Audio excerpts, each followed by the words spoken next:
UDF മുന്നണി വിപുലീകരണമല്ല, അടിത്തറ മെച്ചപ്പെടുത്തലാണ് ലക്ഷ്യമെന്ന് PJ ജോസഫ്. UDF മുന്നണിയുടെ അടിത്തറ ഭദ്രമാണ്. ജോസ് കെ മാണിയുടെ പാർട്ടിയുടെ അടിത്തറ തകർന്നിരിക്കുകയാണ്. ഇടുക്കിയിൽ പാർട്ടിക്ക് വലിയ നേട്ടമുണ്ടായെന്നും PJ ജോസഫ്. മുന്നണിയുടെ അടിത്തറ വികസിപ്പിക്കണമെന്നല്ല ചോദിക്കുന്നത്. മുന്നണി അടിത്തറ വികസിപ്പിക്കാന്ന് പറഞ്ഞാൽ പാർട്ടികൾ വരണമെന്നില്ല, അടിത്തറ വികസിപ്പിക്കുക.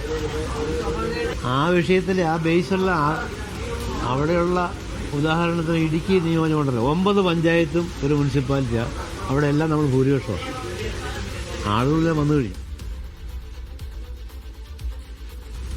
സിജോ വർഗീസ് വിശദാംശങ്ങൾ നൽകും. സിജോ, തെരഞ്ഞെടുപ്പ് വിജയത്തിന് ശേഷമുള്ള ആദ്യത്തെ UDF യോഗത്തിൽ ഈ മുന്നണി വിപുലീകരണം എന്ന് വെച്ചാൽ കേരള കോൺഗ്രസ് എമ്മിനെ വീണ്ടും സ്വീകരിക്കുന്നത് ചർച്ചയാകാനിടയുണ്ടോ? അതിനെ തുടക്കത്തിൽ തന്നെ എതിർക്കുന്നത് കണ്ടിരുന്നു PJ ജോസഫ്. അവരുടെ ആ നിലപാട് ഇപ്പോഴും തുടരുന്നു എന്ന് കൂടെ മനസ്സിലാക്കും. സൈഫുദ്ദീൻ തദ്ദേശ തെരഞ്ഞെടുപ്പിലെ തിളക്കമാർന്നൊരു വിജയത്തിന് ശേഷം നടക്കുന്ന ആദ്യ UDF നേതൃയോഗമാണ് കൊച്ചിയിൽ നടക്കുന്നത്. അതുകൊണ്ട് തന്നെ ഈ പൾസ് വരുന്ന നിയമസഭാ തെരഞ്ഞെടുപ്പിലും നിലനിർത്തിക്കൊണ്ട് പോകാനുള്ള ഒരു തുടർ പ്രവർത്തനങ്ങൾ അതായിരിക്കും പ്രധാനമായും ഈ UDF യോഗത്തിൽ ഉണ്ടാവുക.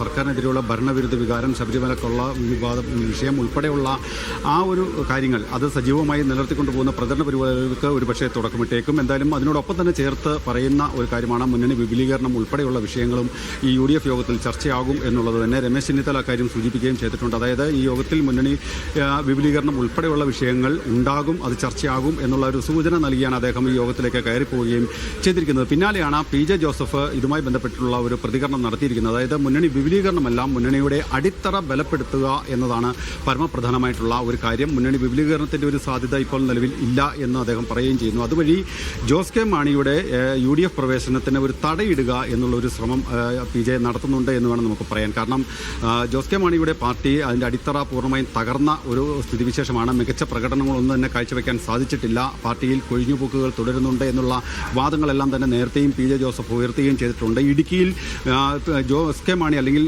കേരള കോൺഗ്രസ് തനിച്ച് നിന്ന് നടത്തിയ പോരാട്ടത്തിൽ മികച്ച വിജയം നടത്താൻ സാധിച്ചിട്ടുണ്ട്. അതുകൊണ്ട് തന്നെ മറ്റ് ജോസ് കെ മാണിയുടെ വരവ് അത് അപ്രസക്തമാണ് ആ കാര്യം എന്നുള്ള ഒരു സൂചന അദ്ദേഹം നൽകിയാണ് UDF യോഗത്തിലേക്ക് കടന്നു പോവുകയും ചെയ്തിരിക്കുന്നത്. എന്തായാലും ജോസ് കെ മാണി UDFിലേക്ക് കടന്നു വരണം എന്നുള്ള ഒരു അഭിപ്രായമുള്ളവരും ഒപ്പം തന്നെ അതിനെ എതിർക്കുന്നവരും UDFിൽ ഉണ്ട്. വിവിധ മുന്നണികൾ അത്തരം നിലപാടുകൾ സ്വീകരിച്ചിട്ടുമുണ്ട്. അതൊരു പക്ഷേ ഇതിൽ വലിയ രീതിയിലൊരു ചർച്ച ആകുമെന്നതിനാണ് നമുക്ക് മനസ്സിലാക്കാൻ സാധിക്കുന്നത്. എന്തായാലും PV അൻവറിൻ്റെയും ഒപ്പം തന്നെ CK ജാനു ഉൾപ്പെടെയുള്ളവരുടെ മുന്നണിയിലേക്കുള്ള വരവിനെ കാര്യമായി ആരും തന്നെ എതിർത്തിട്ടില്ല. പക്ഷേ അപ്പോഴും എതിർപ്പ് നിലനിൽക്കുന്നത് ഇപ്പോഴും ഈ ജോസ് കെ മാണിയുടെ വരവിനെ സംബന്ധിച്ചാണ്. അത്തരത്തിൽ ഒരു നിലപാട് ഒരുപക്ഷേ ജോസ് കെ മാണി UDFിൽ ഉണ്ടായിരുന്ന സമയത്തൊക്കെ വലിയ രീതിയിലുള്ള സപ്പോർട്ട് അല്ലെങ്കിൽ ആ വിവാദങ്ങൾ പ്രതിസന്ധികൾ നിലനിൽക്കുന്ന കാലത്തെല്ലാം കെ മാണിക്കും ഒപ്പം ജോസ് കെ മാണിക്കെല്ലാം തന്നെ വലിയ രീതിയിലുള്ള പിന്തുണ UDF നേതൃത്വം നൽകിയിരുന്നു. പക്ഷേ UDF വിട്ടുപോയത് വലിയ രീതിയിലുള്ളൊരു ആഘാതം അല്ലെങ്കിൽ അത് മുന്നണിയിൽ തന്നെ ഉണ്ടാക്കിയിട്ടുണ്ട്, വിള്ളൽ ഉണ്ടാക്കിയിട്ടുണ്ട്. ആ വിള്ളലിനെ ഏറ്റവും കൂടുതൽ ചുക്കാൻ പിടിക്കുന്നത് അല്ലെങ്കിൽ ജോസ് കെ മാണിയുടെ വരവിനെ എതിർക്കുന്നത് PJ ജോസഫ് തന്നെയാണ്. PJ ജോസഫ് കൃത്യമായ നിലപാട് ഈ